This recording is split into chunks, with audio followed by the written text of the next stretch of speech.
Did you ever ask yourself, how much time does it take to make a video game? Well, I asked myself the opposite question. How much game can I make in 10 days? My answer was Printer Painter, a 10-day GameJam project which taught me more about making games than hundreds of tutorials on YouTube. You may think, oh, well, games are easy to make if you're a programmer or an artist, and I'm actually neither of those. To introduce myself, hi, I'm Bun. I'm a huge fan of video games. Ever since early PlayStation days with God of War or Guitar Hero, to some even bigger titles like Far Cry and Witcher. And you might be wondering, how come I've decided to make this cute little puzzle game by myself all of a sudden? I got inspired to make a video game after visiting an oldie but goldie, Portal.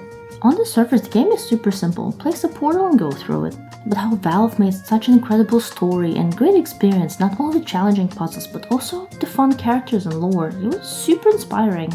And now the game is like 19 years old and it's just as amazing. I decided I should make a game inspired by the clear mechanics and captivating story like in Portal, plus with the painting elements of Splatoon, and overall added some cozy but fun vibes. And what exactly is my game about? Well, you play as a little guy named Pixel. You're the new robot hire who lives inside of Grandpa Printer, helping him to print papers by painting them with painter ink. I made the game based on my experience with modern printers, which absolutely suck. They make you pay for subscriptions and you have to connect it to the internet. I mean, come on. So I decided to pay a tribute to the good old printers. As Pixel, your job is to help paint the papers inside of the printer itself. So you're trying your very best to learn about the world around you, all the other robots who live inside, as well as the office and the people that work there. But there is a problem. One of the human office workers wants to replace Grandpa Printer with a new printer. So you try your best not to only print papers, but also repair Grandpa Printer before it's too late. How did I come up with this idea? Glad that you totally asked that, dear viewer. I was motivated by GameDevTV's announcement of a GameJam. They basically decide a theme and you as a game developer have a limited amount of time, in this case 10 days, to make a game based on the theme. This time around, the theme was Tiny World. Now, the game idea sounds really neat and simple, right? Unfortunately, I did have to learn a few new things and revisit some tutorials because the game can't make itself. I already had some previous experience with Blender and Unreal Engine from my previous project, Lumberia. Not abandoned, by the way, just on pause. I do plan to make it into a real game too in the future. And so, with all my skills and prior knowledge in my big beautiful brain, I started the most important feature, the actual gameplay. I wanted you as the player to be able to absorb typical printer colors and paint certain tiles with the colors. At this stage, I already knew that when I would design the main character, I would add paint roller wheels on the bottom so you can see what color you're painting with. Great, now this standard gray cube is able to paint. But we don't want to play as the standard gray cube, do we? I promised you Pixel, so I'll show you how I made him. The concept of Pixel was actually pretty simple. I wanted to make a cute little square robot guy who had sort of a TV screen face and could paint colors. Ideally, I want to add some sort of Splatoon paint shooter type of thing, but I decided the wheels were significantly less violent and probably more fun to drive around with. Learning Blender wasn't too difficult. I started my 3D sculpting journey with the renowned Pink Donut, and to really test myself, I began making more cool models like cups, glass potions, pumpkins, and the like. Very sophisticated, I know. But it taught me enough skills to make my Blender cube into who he is today. Blender is the best program for making 3D models, whether that's by hard surface modeling or sculpting. Basically either move big shapes around or mold them like clay. For me, it made perfect sense to use a hard surface modeling because it was faster, plus it doesn't really make sense to mold a cube if you can just use the default one. I really want to use the default cube, it does not get enough love. And just like that, with modeling, UV unwrapping, rigging, animation skills, well, it's easier said than done. But it helped me create a cute little robot that seemed very real and animated in the 3D world of Printer Painter. Sometimes first drafts are enough, especially if you're working with a 10-day time limit. Although I didn't really want my main character to just T-pose everywhere, he needed a little bit more life. More expressions, more animations. That's when the idea hit me to add some jiggle physics.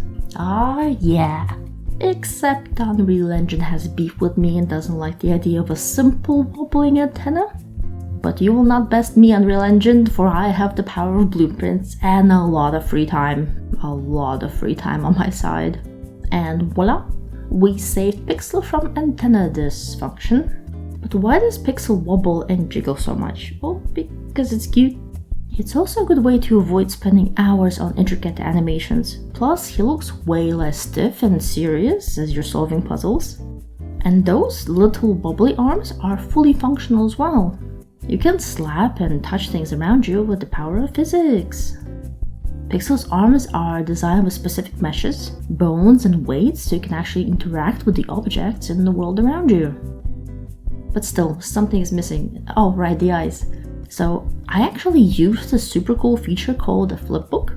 If you know Flip-a-Clip or any animation software really, it's basically got the same premise. You use keyframes to draw every layer to be animated, and here he is. Animating is definitely time consuming, but with the flipbook you can do it really quick. So, I had my mechanics and my main character so far, which I'm absolutely loving already, just the first 2 days in, and I feel like I've already got this thing in the bag. Except I was missing the whole environment thing in the background. The printer, well, the office, aka the outside world. Something to show that I was on theme with the GameJam and Pixel was actually as small as a pixel would be. But no worries, with my astounding Blender skills, I managed to make the printer interior and the office world around it. I added a couple cubicles, some office equipment, sprinkled in some sandhill fog, and ta-da! And they said that world building was hard. Now, before we carry on with this video, I just want to let you know that you can actually wishlist the full game now on Steam.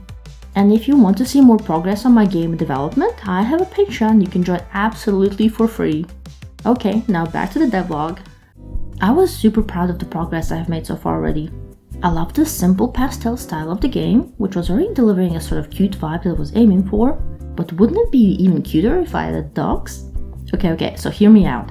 I know adding ducks into a printer doesn't make much sense, but honestly, I don't really think I'm trying to go for a hardcore realism. I love little rubber duckies, and they remind me of, more simple, peaceful times. Just the smell of that cheap, probably radioactive microplastics is still nostalgic to me. So I added them into the game alongside a little bathtub area. The bath is actually like a big reset button where you can rinse off your wheel paint.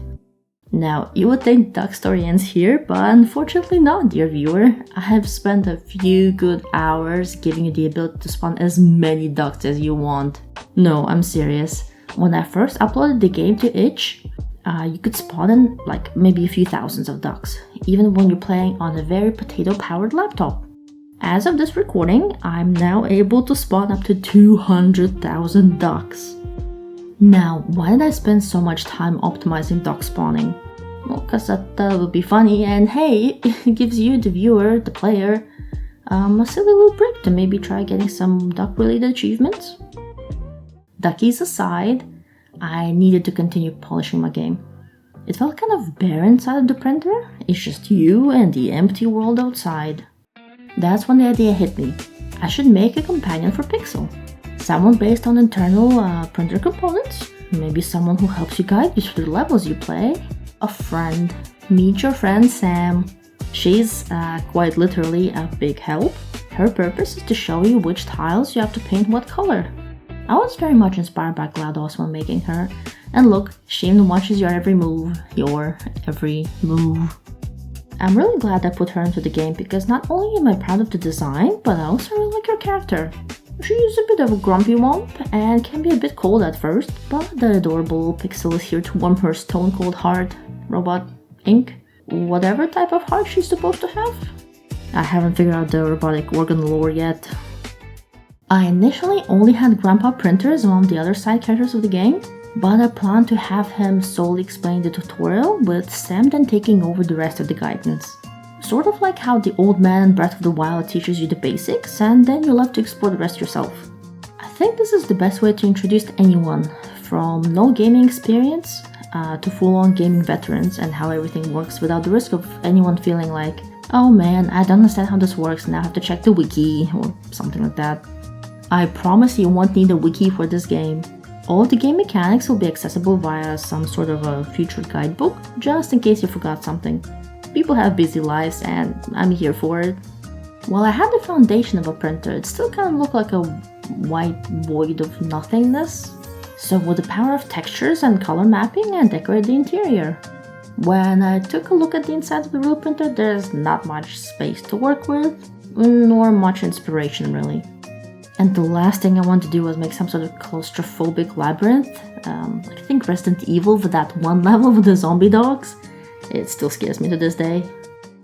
After whipping up a simple floor texture design in Clip Studio Paint and combined that with the fans in the corner and some other stuff like batteries, it was starting to feel like a proper level. Speaking of batteries, by the way, I did put them in the game, but since it was just a 10-day game jam, I didn't plan to complicate anything or adding 50 more blueprints just for a small quality of life addition to the game. Though in the future, I want you to be able to speed boost and consume batteries to refill your boosts. Think of it like restocking your health in Dead Space. Of course, without the horror. I know, I mention horror games a lot, but who can fault those game devs for being so creative? Now, the main question you probably didn't ask yourself is, how does the painting part of the game work? Where do you get the paint? What do the tiles mean? What is the meaning of life? I added a bath to rinse your wheels, so I decided to add ink showers so you can paint your wheels. After all, you need to collect the color from somewhere, right? It's like those little shower areas that you step in before dipping inside the swimming pool. A small pool of color that you barely drive over to absorb the paint onto your wheels. Pretty simple, right? The rest is easy. Find a tile with, I don't know, like a pink splat and drive over with pink wheels and you did it. End of the game, here's a trophy. Well, except for the fact that I added in a few more difficult elements. You can paint over already painted tiles. Makes sense, otherwise you'd be kind of soft-locked into each level. So you have to be careful if the patterns are placed in a tricky way that may overlap. But not only that, I decided to add a whole new mechanic to the game. On the last day, right before submitting the game, a cube, specifically a paint cube. The paint cube is sort of like a static mini version of Pixel. You can rinse it off in a bath and paint it just like you would your own wheels. But as you can probably tell, it is not easy to navigate. For many players that have tried my game during the jam, I realized it wasn't the best thing to add. It made the levels extremely difficult. The cube slides quite a bit, and if that wasn't bad enough, it replaces an entire ink shower. Yep, you actually have to use the cube to paint the level. To my surprise, despite its difficulty, a lot of people did manage to finish that last level with the cube. I definitely want to keep the mechanic as it makes the game a bit more interesting and challenging, but not too much that makes people rage quit. I will rework in the future. Here I am talking about how the game is easy to play, but the game needs a tutorial. Even if it seems obvious to me, it never hurts to show the player, hey, this is how the game works, now you can figure it out yourself. Personally, I do like to figure out how the game controls work as I go through the game, but in a puzzle game, nothing is more frustrating than not knowing how to solve it because you didn't see some hidden button or forgot that you had to pull a lever for a level you already solved. I want to make sure that every player, from experienced pro to a grandma who's playing a game for the first time, is able to understand the tutorial. So in the demo version, I added visual cues on where to go and what to do with the sparkles. In the final version, the tutorial will be supported by audio cues from Sam and camera animations. Don't worry, the game won't be holding your hand the whole way through, but it will make sure you have all the tools and know how to use them to solve every puzzle. And now, dear viewer, I present to you the final day of the Game Jam. Literally the final day, just hours before the submission deadline, or should I say minutes. My internet decided on that very evening that it didn't want to upload the files. Yeah, of course I stayed perfectly calm and collected and gathered my nerves and patiently sat at the computer to make sure everything went well. And of course I did, just with 9 minutes to spare. I actually did it. I made a playable game in 10 days and posted on itch and published the game. And the results? Well, see for yourself. 75 people have played my game, and some even left reviews that got me thinking about how I could improve in the future. I was ranked 27th out of all the submissions, and I got placed pretty high for the style of my game. Then the realization hit me. This didn't have to be a one-off game that I could celebrate the short-lived victory of. This had potential for more. More nuanced characters, more interesting levels, more simple but fun mechanics, and more. Having seen people like it for how cozy and cute it was, how could I not take this opportunity to develop it further? Dear viewers, I present to you the official Steam page of Printer Painter. Yes, months later, the game is officially available to wishlist on Steam. And I have to say, I'm pretty proud of myself. I may not have a fixed date for when it will release, but I know that at least I plan to release some early versions for testing and feedback within this year. So do subscribe, stay tuned for more updates here on my channel, and feel free to leave any comments about any ideas you have for me to improve the game even further. As for me, I look forward to showing more about Printer Painter in the near future. Of course, a huge thanks to my patrons for support, especially my paper printer tier, Moose. Thank you for watching. See you soon. Wishlist Printer Painter now on Steam.